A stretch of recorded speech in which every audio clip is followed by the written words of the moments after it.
Hey everyone, this is Louis7 and I have a guide on the new zone for update 29 Wildwood in the Lord of the Rings Online. So today I will be covering mostly the questing and reputation, but I do have some information on the deeds as well as the missions. So first off, the gameplay is just me doing some of the missions in the background while I talk until we actually get to some live sections of the guide in a moment. And because I have never done a guide like this before, any feedback would be greatly appreciated. But for the structure of the video, I will start with an overview of the zone, then we will get more into the details on the questing flow and what it looks like, basically going over how you actually progress, and with that we will have to cover reputation as well, and then after that I will have a section on the missions and finally end on the deeds. I will try to do all this as spoiler free as possible as well, because to me there are actually some surprisingly interesting things going on with the story. So to begin with Wildwood, the zone, as I show the map, the zone is in Bree-land. It's in the northwest section of that, and it borders Evendem as well as North Downs on the northern side of Bree, of course. But the zone is level 45, and all the quests there are level 45 as well, and the mobs are roughly level 44 to 46. There are some outliers with some vines actually being up to level 49 from what I have seen, but this means you can start the zone technically at a minimum level of 40, but it may be a little bit difficult if you choose to do so because the mobs will be a lot higher level than you. And just for reference, what I did is I went from level 42 to 49 by completing the zone on my hunter, but that did also include a couple days of missions, and there are a few repeatable quests that I ultimately ended up doing twice. I repeated them, but I'll talk more about the actual XP gains and my experience in the zone later on. So in the zone there are two factions that you will quest for throughout the zone. One is called the Woodcutters Brotherhood, which is located in Trestlebridge on the west side of the town, while the other is the League of the Axe, located in the Trader's Wharf, which is along the Evendem coast. You can begin your Wildwood questing journey at either faction. It ultimately does not matter, as you will get an introductory quest to visit the leaders of both factions, and that will start you on all the Wildwood quests. Having said that though, in my experience, starting the zone with the Trestlebridge Gate Camp is actually most convenient from what I have seen. And these two factions are going to be completely unrelated and have their own reputation and own quest sets and own storyline throughout Wildwood. Some of their quests will not unlock until you gain enough reputation, and yes, that does actually mean the main story quest content is essentially rep gated.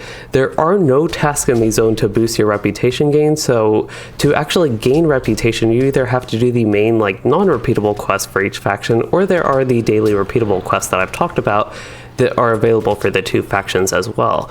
And then the factions each also have a token currency which can actually be used to gain 1000 reputation instantly, but those can also even be bartered for some things which I will go over in a minute. And for people familiar with maybe Minas Morgul, this item type actually functions similar to the Relics of Minas Ithil from that expansion. Outside of the factions, there are plenty of general zone quests not really associated with either particular faction. The barter currency used throughout the zone is a generic Mark of the Wilds, which can be used at either of the faction's quartermasters that I'm showing here. I should also point out that each faction's reputation token that we went over can also be used at the quartermasters to be bartered for Marks of the Wild, and randomly there are also a couple cosmetics, but I only recommend that if you are already at max reputation, because using these tokens will help you with the reputation and getting through the quests. But before we get into the actual flow with the quests, I do want to share a few quick tips I have from my experience in Wildwood so far. So the first here is each faction has a return to skill available for barter. Of course the Wardens and Hunters versions are more powerful and they have their own versions with no cooldown, and the Hunters also functions as supports like all their other Guide 2 skills, but really for any class these can actually be very handy, and in the case of Trestlebridge especially, it allows easy access to that town, which is usually way out of the way and has no other instant travel options. So these do require you to complete the first reputation tier at the faction to barter for, and they will cost you 25 Marks of the Wild. And I think I forgot to mention this, the Marks of the Wild are account bound, just for reference.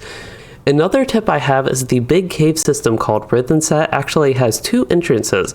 There's both an entrance in the East Delph and the West Delph, which are both enemy camps. But the cave is connected to both of these enemy camps, and with some navigation inside the cave you can actually enter or exit on either side. Again, it's a big connected cave system. And this is also the cave where all these spiders are at on the deep end of the cave. But for my final quick tip, I recommend using reputation accelerators throughout the zone because the main story quests are gated behind reputation as we covered, and without actually repeating dailies multiple times and the such, you will unfortunately not get enough reputation without actually using accelerators to be able to continue with going on with the main story quest. So the reputation accelerators can be earned in-game at the skirmish camp bartering for marks and medallions, or I do hate to actually say this, but you can also get them in the LOTRO store. But it still is, if you want a smooth experience, especially going through the zone fairly quickly like I did and not repeating the multiple dailies, I think it will help you get that smoother experience. But if you spread it out through a bunch of days and do the dailies on repeat and get all the reputation from that stuff, it may not be as big of a deal for you.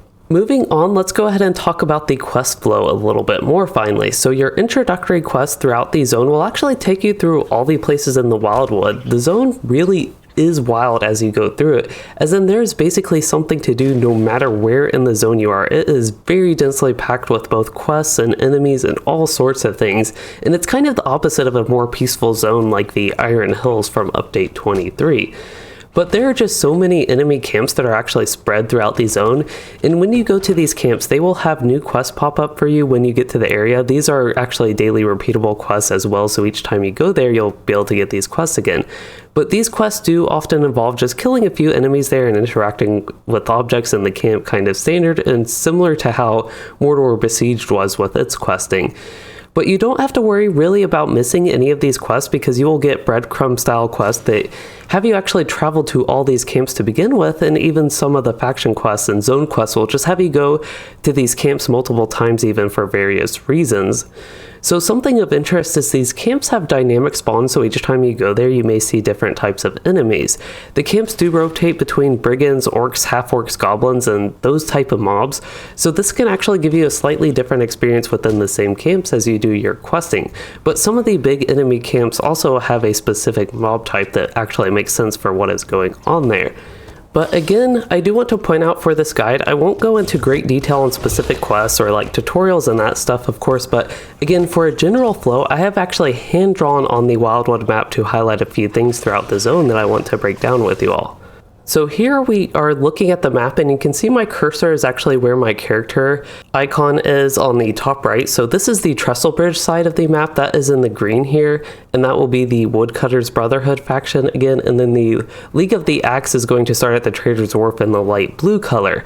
There is an additional quest hub that really isn't particularly associated with either of those particular ones that you will eventually go to in your questing experience. That is the one circled here in blue. It is a camp with a vendor and a healer, and I believe also a hobby master or something like that there. And just to point out, there are a couple stray marks here that unfortunately I made and could not actually erase when I made this. But what you see with the red circles are all the points of interest. These are all going to be enemy camp type things. And then the ones with the crosses are going to be ones where you will get a bunch of extra quests when you actually go there, especially Caught That is a very big enemy encampment and is a big focus actually in the zone. But yes, the ones in the black X out are going to be the ones where you'll start finding more quests. And also the East and West Elf are the two down here. They're technically connected a little bit, and a lot of the quests there you can actually do it in either camp, and they will still have that same cave system going down below them. But another thing I want to point out here is actually the arrows for the quests. Again, the two factions are completely separate, but in general, when you start the Trestle Bridge quest line in that faction, with those quests, it will approximately follow the path of the green arrow. There will be a few quests around here, but they'll kind of lead you through the zone eventually around the Caught Fast area, and you will actually wind up in the blue circle type area. And I believe even with the Trader's Wharf faction, you will eventually go out east, and it will also, as far as I remember, actually take you to the blue circle area, but that is not actually too relevant. You will just follow the storyline from each of these zones, and they'll take you throughout all of Wildwood, all of these places.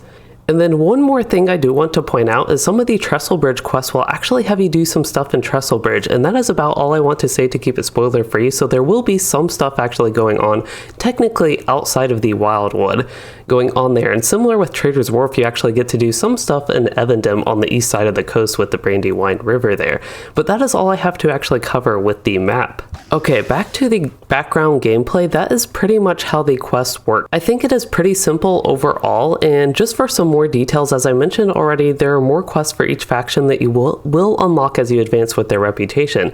Eventually you will come across a daily for each faction to do 10 quests in Wildwood, and you can actually progress both these quests at once by doing all the various quests in Wildwood. Additionally, there are 2 sets of quests that unlock as you progress throughout Wildwood, and I'm going to be honest that I am not 100% sure on the exact mechanic for how these actually do unlock, whether it is basically based on your reputation gain with the factions or if maybe finishing certain quests trigger these, but the end result is the same, that as you progress through Wildwood you unlock them. And the first set unlocked is a set of fetch and kill type quests that we see here at the Wildwood Bulletin. And just to point out, this bulletin will actually be at either of the camps, it doesn't really matter which one you get it from, but they're just a bunch of, again, fetch and kill type quests. Collect feathers in the Wildwood, those will be from the Craven. Copper, you have to actually pick up copper ore, so just a lot of things like that. And then there's another set from these 2 boards here, and again, this will also be at the Trader's Wharf. I'm at the Trestle Bridge camp right now. But these are bounty quests to kill named NPCs. So you can see it says summon and confront. Then actually you have to actually use summoning horns just throughout various places in Wildwood, and that is how you will get these done. If we actually look at the map, I'll go ahead and accept that. That is my only tracked quest. I do have to go to Bree-land, Wildwood, and it's at this actual summoning horn between the East and West Elf is where you would do that. You just click the horn and you will have the NPC there, then you can kill them and the bounty will be done. But that is how those quests work. And just to point out, both of them give Marks of the Wild, but no reputation with either of the factions, and they do count towards the 10 quests daily rather, that we previously covered. They do count towards the 10 quests daily that we previously covered. And the boards to pick up the quests, as I mentioned, are available in both factions' camps and are linked, so it really does not matter where you actually pick them up at. And that is just how all of the questing works in general. Briefly, I would like to cover the reputation faction rewards so you get a little bit of a heads up on that, but I really do encourage you to explore in-game to see the actual stuff yourself. So to start off, I am at the quartermaster for the Woodcutter's Brotherhood, which is in the Trestle Bridge camp, and let's go ahead and just look what we have. Here's actually the barter I mentioned for the tokens that you can get the Marks of the Wild. You can actually also go the other way, but it's really inefficient. It costs 20 Marks of the Wild to get 1 token for the reputation faction. Here are the return to, guide, and muster skills. As a hunter, I got the guide one, of course. Then there are some housing items. This is actually a music one. So as far as gear goes, that is going to be level 44 for both factions. There are bracelets and earrings, so jewelry, and they are not unique, so you can actually get 2 of these for your character. For example, here on my hunter, the new bracelet would be a big upgrade for him, so it can be nice gear depending on what your character has. You can also get food, but that is a little bit inefficient as far as the use of the Mark of the Wilds. And here are the 2 items for the Woodcutter's Brotherhood that cost the actual tokens, Woodcutter's Brotherhood tokens. So that is what those are. You can get the Tame Wildwood Tusker for this, which is a boar. And for anybody unfamiliar, you can pull up the collections panel if you're interested what this type of stuff looks like. And I can actually search the Wildwood Tusker, and it comes up with the Tame Wildwood Tusker, and you can actually look at that so you can see if you want that. And the collections panel, the default for that is Shift C to pull that up. For anybody unfamiliar, that is a very useful thing that you can look at. But there are also a couple other general housing type items and logs of black ashwood if you do want to resource for your Marks of the Wild and don't have anything else to spend them on. There's also this wild root whistle that will summon a few roots, which are very annoying mobs, at least in my opinion, in the zone. Moving on, we are now at the Trader's Wharf, and this is where the quartermaster is here for the League of the Axe, and it's kind of similar stuff, basically return to skills, all the currencies there. You have the Wildwood theme as well, and for the armor they have pants and boots, and I will say, the actual armor from this faction, League of the Axe, if you have crafted armor for your character, unfortunately this probably won't be better than that, and the jewelry does seem to be a more appealing option in general, but this is what it looks like, and it also does have the food, basically the same stuff. Here's the Tome of the Wild Young Moose that we could actually look at in the collections panel, and just to be complete with this guide, I feel the need to, especially because it is super quick to actually search that. So this is actually the only moose pet, as far as I know. There could actually be another. Yeah, this is the only moose pet that is available in the game now, and you have to get it through Wildwood, through this faction, through the League of the Axe here. But there are also some housing items and that type of stuff. There's also the ceremonial hooded cloak of the Wildwood from this faction right here, and you can get chunks of ancient iron ore or chunks of ancient silver ore for your Marks of the Wilds. Next up, I would like to cover the deeds for the Wildwood. Of course, there are the usual Slayer, Explorer, and Quest type deeds, but just to look more specifically, let's move right back in game here.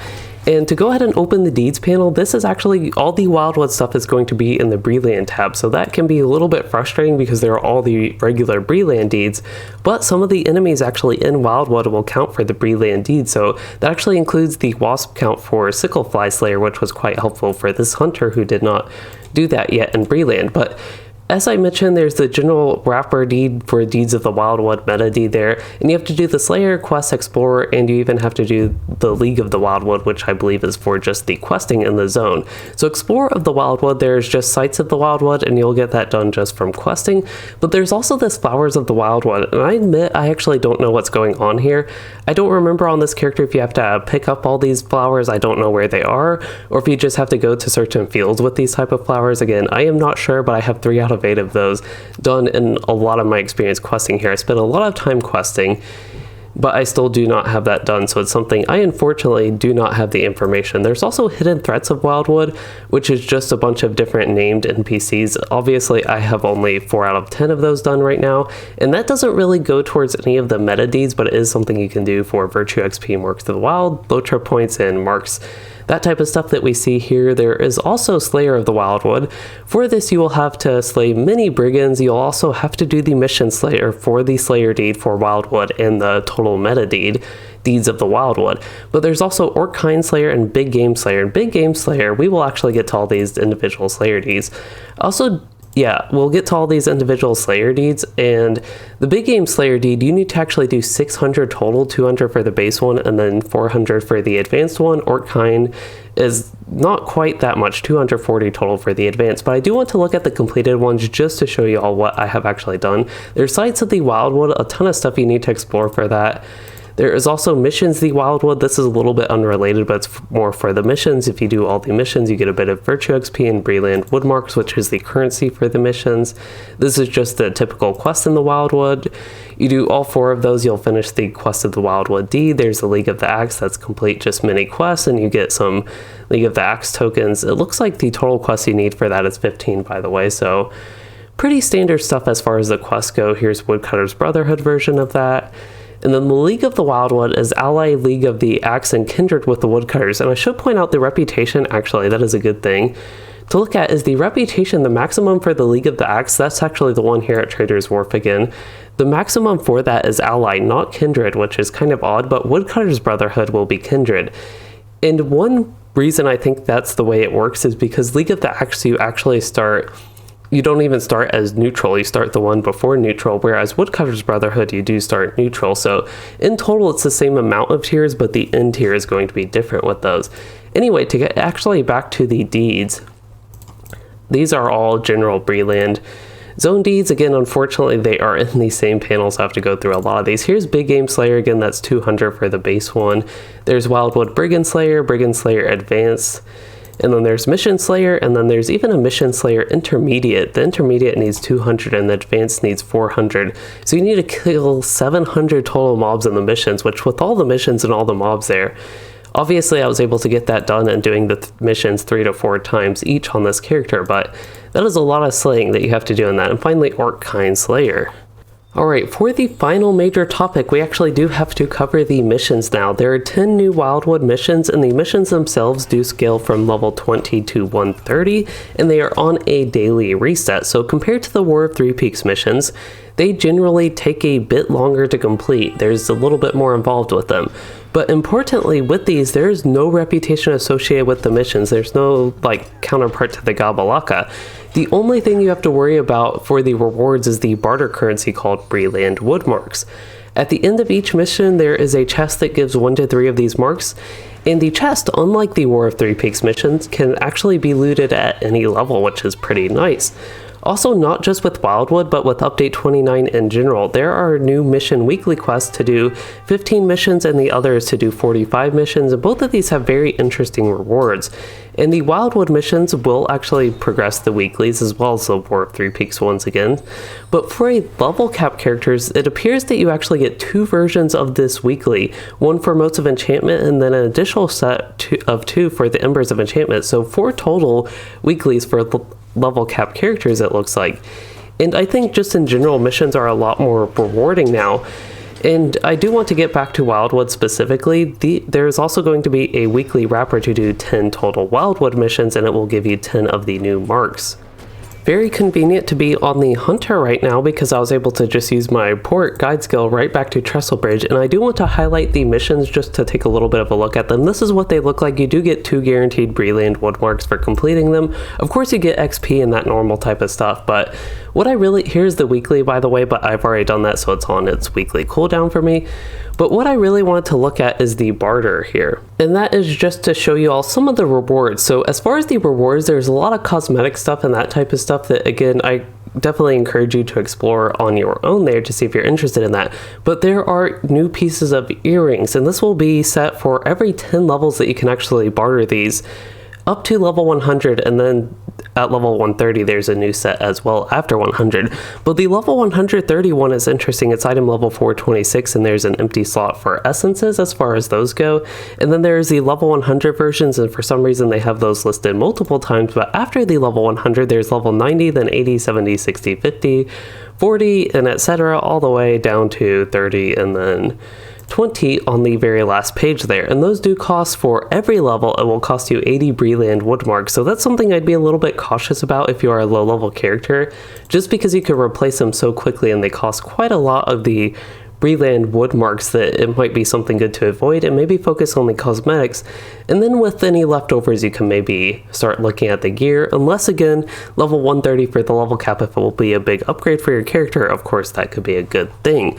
But let's go ahead and move on from that and get back to background gameplay. And that is it for the missions, and thus that is everything I have for this Wildwood guide. In brief review, we covered the general structure of the zone, the questing, the reputation factions, and the deeds, and the missions as well. And I understand this has been a confusing update for a few players, so I really do hope this guide helps some people get started with the zone. Since this is my first guide for this type of content, please do share any feedback you have on this. I also do want to point out that I did my full Wildwood playthrough in 2 streams linked below, all on YouTube, and I will continue anything I do with the zone on YouTube streams as well. But the entirety of the zone with my slow questing pace, it took a bit over 10 hours total playtime, I think. And I will say that was actually split between 2 days, so I didn't really have to actually bother with repeating many of the dailies multiple times. And as I mentioned, my hunter went from level 42 to 49 from questing, and to give some context for portions of that, I was getting 105% normal XP, actually for a small portion of that, just a few hours of questing. So I was getting 5% extra XP basically during that. And other portions I was only getting 90% normal XP, so minus 10% of normal actually. And that is mostly due to me being on the legendary server of Anor, by the way, where there's a server-wide minus 40% XP debuff. But on top of that, I did the missions 3 to 4 total times each on the hunter, so that's almost like 40 extra quests in total, which definitely added up with the XP I gained from there. Also, all this XP gain was split between 4 days total, and since I am a VIP subscriber, I got 30% bonus XP each day, so I also got roughly a level and a fifth just extra XP added on with everything I did. So you can take all that and all those numbers how you want and how you will. I just wanted to give some context for my level gain and really just openly share my experience and progress in the zone with actually completing the zone, so you all can be informed on that and again take it how you will with that and interpret how that might work for your character. But overall, today's video was really an objective style guide throughout the new Wildwood zone. So if you are interested more so like in my opinion of the zone and how that was, I will have my full Wildwood review coming up in the next couple weeks, depending on when I actually get a chance to work on the video. Until then, I plan to continue progressing like my deeds in future streams right here on YouTube with my hunter, and I will probably run lots of missions in the future as well because of my own interest in the rewards. And just as a little bit of a spoiler and preview, I do find the Wildwood missions to be very fun so far, but we'll see how that holds up in the review. But that is it for this video. I hope you all enjoyed and learned something useful about update 29 Wildwood and the new Wildwood zone coming with that. And if you did, please consider liking and subscribing for more, or becoming a channel member to support the content and commenting your thoughts, and thanks for watching everyone.